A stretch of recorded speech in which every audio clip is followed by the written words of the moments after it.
Just remembering that all is well, that you are cared for, that you are held and supported throughout all of this. It's hard, but you can do it. Like, you are here for a reason. So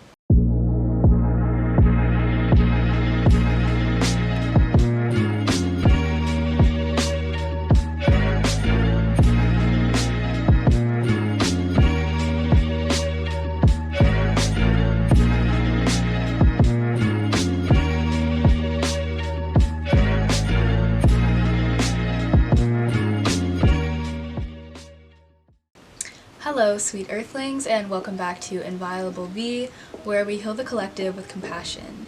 So, I recently moved, and the transition has been a lot of things all at once. It's been chaotic and messy and beautiful and ungrounding, but it's given me an opportunity to find a new regrounding. So I just want to talk a little bit about transitions and how to find groundedness through those transitions.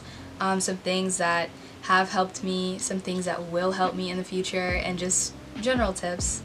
Yeah, so with that, I guess we can jump right in. The first tip that I have is to bring familiarity with you from your old home.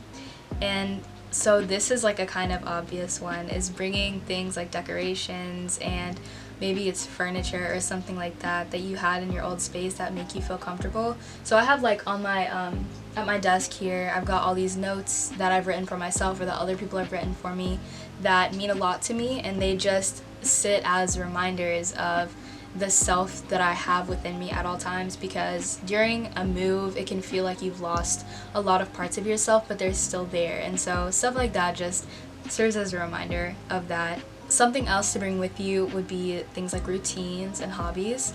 So the same night and like morning routines that you did in your old space that might make you feel grounded, or some hobbies that you enjoy like journaling or crocheting. You continue to create the space and the time for yourself to do those things. Don't neglect your like innermost deep desires because you think that they're trivial or because you think that they're not worth doing in this new space. My second point is to create familiarity in your new home, and this is kind of the same but opposite. And so with all of the things I just mentioned, if those things are no longer serving you and part of the reason you're leaving your old space is to start fresh, then leave those things behind and create a whole new world for yourself and a whole new version of your life that is ideal to you and that is something that you want.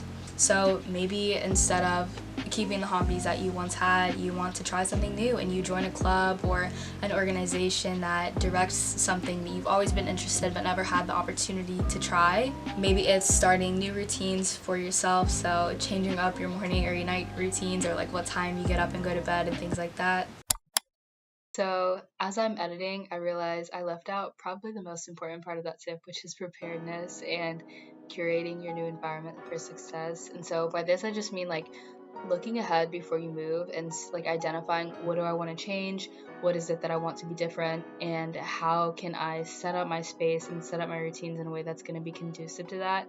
And so a good book for that, which I will always recommend, is Atomic Habits.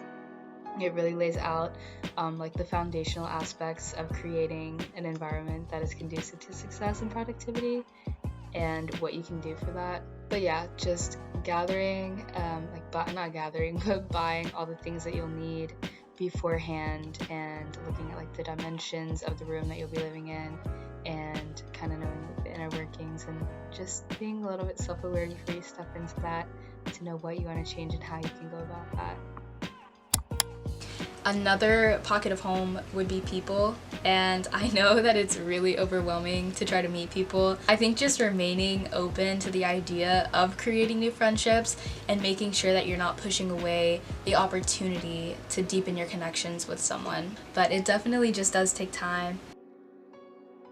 I think a very important tip that I want to really emphasize is to take it slow and not to forget your personal worth and your personal value. In a new space, it's really easy to compare ourselves to who are around because there's a whole different realm of people that we're around, and maybe you're moving close to a new job or something like that, and the people here are very different from the people in your hometown where, you know, you've found your identity and you've become comfortable, and okay, these are my skills, these are my attributes, and I contribute that to this space. And whenever you move to a new space, you're like, okay, well, I have all these things and I had all these things here, but like, what am I offering here? It's all already figured out. No matter what the people around you are doing, no matter what you are doing now compared to what you were doing before, your worth does not change because your environment changes.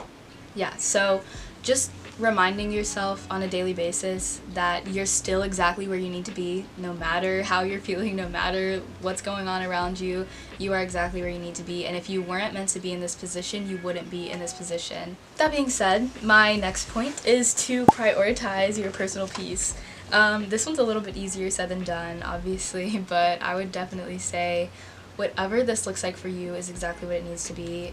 Whenever we move, I think we have a tendency to try to like grab on to everything external that we can to bring us a sense of home when we feel like empty in the middle, which is really sad and kind of morbid, and I'm sorry, but definitely just taking it slow and not trying to take on all these different tasks and all these responsibilities all of a sudden just because we think we have to or because we think that's what's going to bring us peace. Another part of this is focusing on boundary setting and open communication. At least with me and all of my suite mates, we're very open with each other and we talk about things and we put everything on the table, and that has led to a very close relationship between me and my roommate and me and my suite mates, and we don't have any problems with each other at all, so I'm really grateful to have everybody in the suite that we have.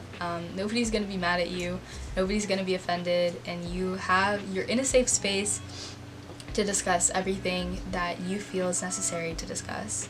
So these are all the tips that I have for you today. If you have anything else that you think should be added in this video or something that's helped you through a transition, just let me know in the comments or DM me. I love making new friends, so we can talk about it and just share experiences and things like that. I don't have anything left for today, so if nothing else, please remember that I love you and that you're cared for, and I'll see you in a future video.